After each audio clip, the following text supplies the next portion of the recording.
Hello friends, welcome to this quick last minute revision lecture on engineering curves. Engineering graphics के question paper में engineering curves 6 marks का आता है। हमारे 60 marks के पेपर में ये 6 मार्क्स का क्वेश्चन खत्म करने के लिए हमारे पास मैक्सिमम 18 मिनट्स है। तो हम इस टॉपिक को 18 मिनट्स के अंदर ड्रॉ करेंगे। इस क्वेश्चन के इस चैप्टर के अंदर जो क्वेश्चन आएंगे, it can be a cycloid, it can be a involute, it can be a helix.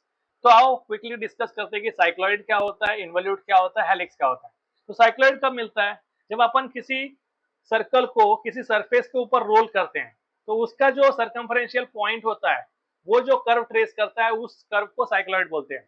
जैसा कि इस स्लाइड में विजिबल है कि यहाँ पर इस सर्कल का हम बॉटम मोस्ट पॉइंट को ट्रेस कर रहे हैं। तो जब वो रोल कर रहा है तो वो पॉइंट ऊपर उठता है, बाद में टॉप मोस्ट पोजीशन पे जाता है, फिर बॉटम मोस्ट पोजीशन पे आता है। तो जो कर्व बनता है उसको अपन साइक्लॉइड बोलते हैं।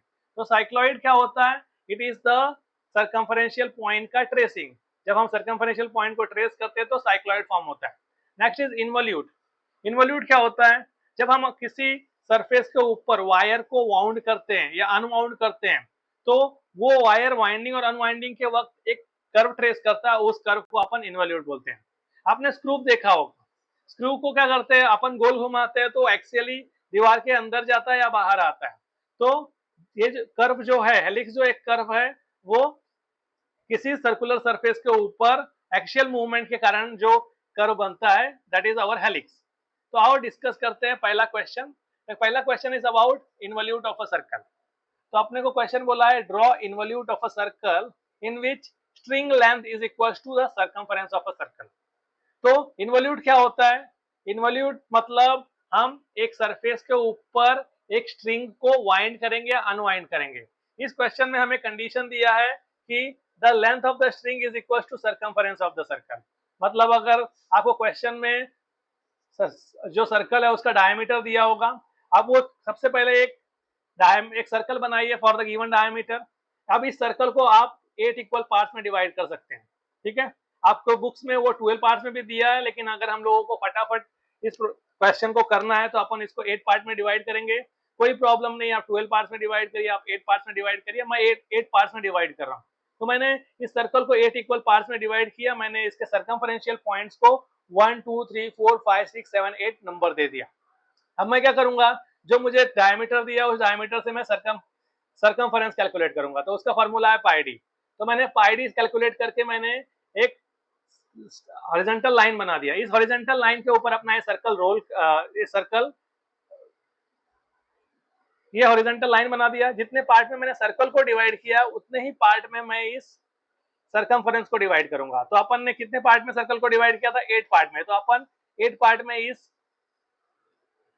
सर्कमफरेंस को भी डिवाइड करेंगे। अब इस सर्कमफरेंस को डिवाइड करने के बाद अपन इसको भी नंबर 1 2 3 4 5 6 7 8 दे देंगे। ठीक है, तो अब अपन अंडरस्टैंड करते हैं कि एक्चुअल में होता क्या है। तो ये जो आपका सर्कमफरेंस है, ये सर्कमफरेंस आपके सर्कल के ऊपर रोल कर रहा है। ठीक है, तो जब वो रोल करेगा तो ये कितना लेंथ है टोटल? सर्कमफरेंस। ये जो हॉरिजॉन्टल लेंथ है वो कितना है? सर्कमफरेंस है। और सर्कल का टोटल सर्कमफरेंस कितना है? सर्कमफरेंस है। तो दोनों इक्वल लेंथ है। जब अपन इसको रोल करेंगे ना, तो जब इस स्ट्रिंग को इसके ऊपर जब अपन वाइंड करेंगे, जब अपन इस स्ट्रिंग को इसके ऊपर वाइंड करेंगे तो ये वाला 1 इसके ऊपर ओवरलैप हो जाएगा। फिर क्या होगा? ये 2 वाला इस पे 2 पे ओवरलैप हो जाएगा। तो 1 1 पे ओवरलैप होगा तो कितना लेंथ बचेगा? 1 से p। जब 2 2 पे ओवरलैप हो जाएगा तो कितना लेंथ बचेगा? 2 2 p। ठीक है, 3 3 पे ओवरलैप हो जाएगा, 4 4 पे ओवरलैप हो जाएगा। 4 4 पे ओवरलैप हो गया मतलब आधा सर्कमफरेंस रो उसके ऊपर अपन ने वाइंड कर दिया। अब कितना बच गया वाइंड करने के लिए? आधा। तो नेक्स्ट आधा जब अपन वाइंड करेंगे तो पूरी की पूरी रस्सी इसके ऊपर जाके चिपक गई है। ठीक है, तो अपन इतना करने के बाद क्या करेंगे? अब अपन जितने भी अपन ने सर्कमफरेंस के ऊपर सर्कमफरेंशियल पॉइंट्स मार्क किए हैं 1 2 3 4 5 6 7 8, सबके ऊपर अपन टेंजेंट ड्रॉ करेंगे। तो मैं 1 से टेंजेंट ड्रॉ कर रहा हूँ, 2 से ड्रॉ कर रहा हूँ, 3 से ड्रॉ कर रहा हूँ, 4 से ड्रॉ कर रहा हूँ, 5 से ड्रॉ कर रहा हूँ, 6 से ड्रॉ कर रहा हूँ, 7 से ड्रॉ कर रहा हूँ, 8 से ड्रॉ कर दिया। अब अपन क्या करेंगे? ये जो टेंजेंट अपन ने ड्रॉ किया, अब देख सकते हो कि पॉइंट 8 को जो टेंजेंट है वो अपना सर्कमफरेंस ऑफ द सर्कल है। ये पूरी हॉरिजॉन्टल लाइन हमारी रस्सी है। इनिशियली हमारी रस्सी ऐसी है। अब अपन इसको वाइंड करेंगे। तो जब मैं वाइंड करूंगा तो मैंने आपको बताया जैसे ही मैं वाइंड करूंगा तो ये वाला हॉरिजॉन्टल डिस्टेंस इतने सर्कमफरेंस पे टच हो जाएगा। ये वाला हॉरिजॉन्टल डिस्टेंस इतने सर्कमफेरेंस पे टच हो जाएगा। तो कितना लेंथ बच जाएगा सर? 1 से लेकर P तक का। तो 1 वाले टेंजेंट पर आप 1 से लेकर P तक का डिस्टेंस कंपास से मार्क करो और वहां पर 1 वाले टेंजेंट पर आप आर्क कट करिए। तो आपको जो डिस्टेंस 1 टू P मिला था, आप उससे जब आर्क कट करोगे जो पॉइंट मिलेगा वो आपका पॉइंट P1 है। अब अपन 1 से 2 तक का जो रस्सी है वो वाइंड करेंगे सर्कल के ऊपर, तो 1 से 2 तक का डिस्टेंस हमारा इसके ऊपर ओवरलैप हो गया। तो अब कितना लेंथ बच गया सर? 2 से लेकर P तक का। तो 2 से लेकर P तक का डिस्टेंस आप मेजर करिए। अब 2 वाले पॉइंट पर आइए, वहां से वो आर्क डिस्टेंस इस पे हम कट करिए, आपको 2 टू P मिल जाएगा। 2 टू P का जो डिस्टेंस मार्क करेंगे तो आपको जो पॉइंट मिलेगा P2 मिलेगा, that is the second instance of that point. Similarly हम अपन और उसको वाइंड करेंगे, तो अब 2 से 3 वाइंड करेंगे, 2 से 3 वाइंड करेंगे तो इतना डिस्टेंस उसके ऊपर ओवरलैप हो जाएगा। तो अब कितना बच जाएगा? 3 टू P। अब 3 टू P डिस्टेंस अपन कंपास से मार्क करेंगे, 3 वाले टेंजेंट पर आएंगे, 3 वाले टेंजेंट पे आने के बाद अपन आर्क कट करेंगे और अपने को मिलेगा P3। फिर अब 3 तक हो गया, अब 3 से 4 पर अपन वाइंडिंग करेंगे। जैसे ही आप 3 से 4 वाइंडिंग करेंगे तो इतना 3 टू 4 लेंथ उसके ऊपर ओवरलैप हो जाएगा। अब कितनी रस्सी बच गई है? 4 टू P। तो अब अपन 4 वाले पॉइंट पर आएंगे और 4 टू P आर्क कट करेंगे तो अपने को पॉइंट P4 मिलेगा। अब अपन 4 के बाद 4 टू 5 आएंगे, ये ओवरलैप होगा उसके ऊपर, इतना लेंथ कम हो जाएगा। तो अब 5 पॉइंट से क्या करेंगे? 5 से लेकर P तक का डिस्टेंस हम पास में मार्क करेंगे और आर्क कट करेंगे 5 वाले टेंजेंट पर, तो मिलेगा P5। सिमिलरली हम 6 पर आएंगे, तो अब आपको मालूम पड़ गया 6 से P तक का डिस्टेंस लेना है, 6 वाले टेंजेंट पर आकर P6 मार्क करना है। 7 पर आओगे, 7 वाले टेंजेंट पे आकर 7 टू P डिस्टेंस मार्क करना है और 8 वाले पॉइंट पर आके P उस पे ओवरलैप हो जाएगा। अब आपने सारे डिस्टेंसेस मेजर कर लिया। अब आपको जो P से लेके P1 से लेके P2 से लेके P3 से लेकर P4 से लेकर P5 से लेकर P6 से लेकर P7 से लेकर P8 तक आपको एक स्मूथ कर्व बनाना है। और ये जो स्मूथ कर्व बनेगा उसको बोलते हैं इन्वॉल्यूट ऑफ अ सर्कल। तो अपन इसको बहुत ही अच्छे से एक स्मूथ कर्व बनाएंगे और ये आपका इन्वॉल्यूट ऑफ अ सर्कल बन गया। ठीक है, आपको क्वेश्चन में इन्वॉल्यूट ऑफ अ सर्कल बनाने के लिए बोला होगा। आपको हो सकता है कि पूछा जाए कि draw the tangent and normal to this circle. तो अपन क्या करेंगे? अभी अभी अपन ने इन्वॉल्यूट ऑफ अ सर्कल बनाया। अब आपको कोई एक पॉइंट मेंशन किया होगा, आपको उस पॉइंट मतलब आपको हॉरिजॉन्टल लाइन से इतने डिस्टेंस पर कोई टेंजेंट और नॉर्मल बनाने के लिए बोला होगा। अगर नहीं बोला है तो आप कोई भी अपने कन्वीनियंस से पॉइंट ले लोगे। तो मैंने ये रेड पॉइंट लिया है। अभी इस रेड पॉइंट से अपन सर्कल तक का एक लाइन बनाएंगे और उस सर्कल से लेकर जो मेरा कंसिडर्ड पॉइंट Q है, वो जो डिस्टेंस है उसको अपन डायमीटर कंसिडर करेंगे। अब इस डायमीटर के हेल्प से अपन एक सेमी सर्कल ड्रॉ करेंगे। अब ये सेमी सर्कल हमारे जो मेन सर्कल है उसको जहां पर भी टच करेगा, इस पॉइंट से लेकर Q तक, मतलब ये जो पॉइंट है हमारा, इस पॉइंट से लेकर Q तक जो मैं लाइन बनाऊंगा, ये जो लाइन बन गई है ये उसका नॉर्मल है। ठीक है, और उस नॉर्मल के परपेंडिकुलर जो अपन ड्रॉ करेंगे वो उसका टेंजेंट है। तो ये अपना टेंजेंट बन गया, ये अपना नॉर्मल बन गया। So it's very simple. Once again I will tell you, हमारे पास हमारा इन्वॉल्यूट है। इन्वॉल्यूट के ऊपर अपन एक पॉइंट Q लेंगे। पॉइंट Q से हमारे सर्कल के सेंटर तक अपन एक लाइन बनाएंगे। इस लाइन का लेंथ हम एक डायमीटर कंसीडर करेंगे।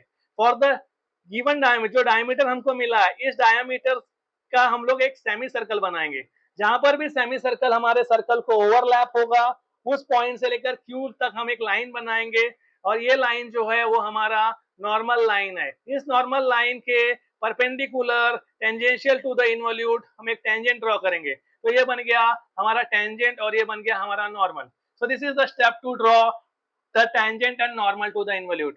तो आप लोग इन्वॉल्यूट का क्वेश्चन ट्राई करिए। ठीक है, अब आपके इन्वॉल्यूट का क्वेश्चन में जो हम लोगों ने क्वेश्चन डिस्कस किया, वहां पर स्ट्रिंग का लेंथ जो था that was equal to the circumference का लेंथ। हमें ऐसा भी क्वेश्चन आ सकता है जहां पर हमारी स्ट्रिंग हमारे सर्कमफेरेंस से बड़ी हो सकती है। ठीक है, तो उस केस में अपन क्या करेंगे? अपन सर्कल ड्रॉ करेंगे। हम लोग सारे पॉइंट्स ड्रॉ कर हमारे सर्कल को 8 पार्ट्स में डिवाइड करेंगे। After dividing that into 8 equal parts, we are going to draw the horizontal line। horizontal line पर अपन जो टोटल लेंथ दिया है उसका टोटल लेंथ ले लेंगे, that is more than the circumference of the circle. फिर अपन सर्कमफेरेंस का जो लेंथ है वो भी मार्क करेंगे। तो सर्कमफेरेंस हमारा सर्कमफेरेंस जो है वो पाई डी आया और हमें जो गिवन वैल्यू है लेटर से 165 जो हमारे पाई डी से ज्यादा है, तो अपना जो सरकमफेरेंस वाला डिस्टेंस है, जो सरकमफेरेंस वाला डिस्टेंस है अपन उसको 8 पार्ट्स में डिवाइड करेंगे और जो बच गया उसको एज इट इज रहने देंगे। तो अपन किसको 8 पार्ट में डिवाइड करेंगे? अपन सर्कल को 8 पार्ट में डिवाइड किए हैं, तो अपन सरकमफेरेंस का जो लेंथ है उतने ही लेंथ को 8 पार्ट में डिवाइड करेंगे और उसके बाद वाला अपन एज इट इज रख देंगे। तो अपन ने 1 to 8 डिस्टेंस मेजर किया।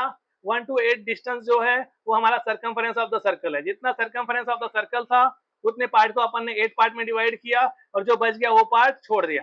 अब अपन क्या करेंगे? सेम वही प्रोसेस, सारे जितने भी पॉइंट्स हैं उनको अपन टेंजेंट्स ड्रॉ करेंगे।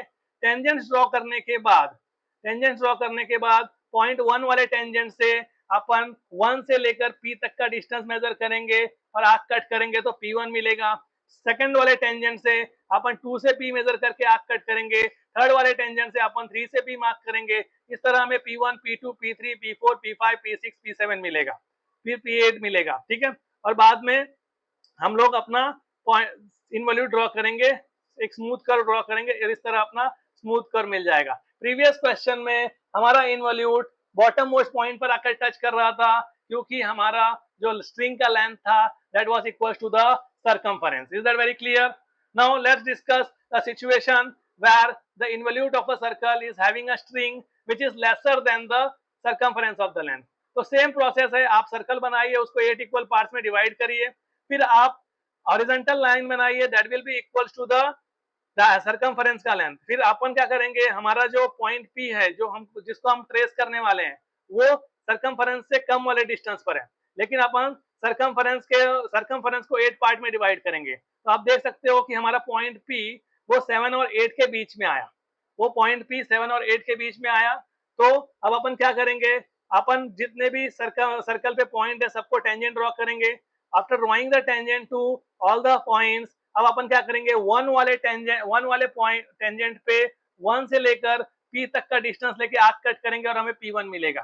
तो प्रोसेस वही है, बस खाली आपको क्वेश्चन में देखना है कि स्ट्रिंग का लेंथ दिया है कि नहीं दिया। अगर स्ट्रिंग का लेंथ नहीं दिया है तो आपको एक सरकमफेरेंस के बराबर लेना है, लेकिन आपको स्ट्रिंग का लेंथ कम या ज्यादा दिया है तो भी वही प्रोसेस है। ठीक है, कभी वो स्ट्रिंग लेंथ बड़ा होगा सरकमफेरेंस से तो भी आपको सरकमफेरेंस का जो लेंथ है उतने ही पार्ट को 8 पार्ट में डिवाइड करना है और आपका जो पॉइंट पी है वो 9th पॉइंट होगा। ठीक है यार, यहाँ पे जब वो स्ट्रिंग लेंथ छोटा भी है तभी भी वो 9th पॉइंट है, लेकिन वो 7 और 8 के बीच में, वो 6 और 7 के बीच में भी हो सकता है। ठीक है, तो अपन 1 से लेकर P तक का डिस्टेंस मेजर करेंगे। सेकंड वाले टेंजेंट पे जाएंगे तो 2 से लेकर P तक का डिस्टेंस मेजर करेंगे। थर्ड वाले पॉइंट पे जाएंगे तो 3 से लेकर P तक का डिस्टेंस मेजर करेंगे। फोर्थ वाले पॉइंट पे जाएंगे तो 4 से लेकर P तक का डिस्टेंस मेजर करेंगे।